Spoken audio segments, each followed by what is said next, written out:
Hi, ഞാൻ വീണ്ടും വന്നു. നിങ്ങൾക്ക് ഓർഗനൈസർ ഇഷ്ടമാണോ? അതും ക്യൂട്ടായിട്ടുള്ള ഓർഗനൈസർ ഇഷ്ടമാണോ? അപ്പോൾ ആരും വീഡിയോ സ്കിപ്പ് ചെയ്യേണ്ട, ഇരുന്ന് കണ്ടോളൂ.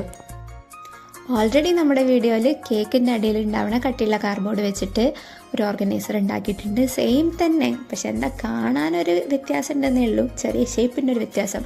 അതേപോലെ അന്ന് നമ്മൾ ഒരെണ്ണം വെച്ചിട്ട് ഒരൊറ്റ ഓർഗനൈസർ രണ്ടായിട്ട് മുറിച്ചിട്ടാണ് ചെയ്തത്. ഇത് നമ്മൾ നാലാക്കി മുറിക്കുന്നു, വേറെ വ്യത്യാസമൊന്നുമില്ല. പിന്നെ യൂസ് ചെയ്തിരിക്കുന്നത് ഫോം ബോർഡും ഫ്ലെക്സ് ക്യൂക്കുമാണ്. നമുക്ക് പെട്ടെന്ന് വിചാരിക്കുകയാണ് അയ്യോ ഓർഗനൈസർ വേണം, ഇതാ ഓർഗനൈസർ റെഡി. നമ്മൾ ഈ പശയൊക്കെ ഒട്ടിച്ച് കുറേ നേരം കാത്തിരുന്ന് ഒട്ടാൻ വേണ്ടിയിട്ട് വെയിറ്റ് ചെയ്ത് അതിൻ്റെ ആവശ്യമൊന്നുമില്ല. സാധനം റെഡിയാണ്, സ്ട്രോങ് ആണ്. അപ്പോൾ നമ്മൾ വീഡിയോയിൽ കാണുന്ന പോലെ നിങ്ങൾക്ക് വീഡിയോയിൽ കാണുമ്പോൾ മനസ്സിലാവുമെന്ന് ഞാൻ വിചാരിക്കുന്നു. വീഡിയോയിൽ കാണുന്ന പോലെ ഒന്ന് ചെയ്ത് കൊടുക്കുക. അങ്ങനെ നമുക്ക് ആവശ്യാനുസരണം കമ്പാർട്ട്മെൻറ്റൊക്കെ ഉണ്ടാക്കിയിട്ട് ഇതാ നമ്മുടെ ഓർഗനൈസർ റെഡി.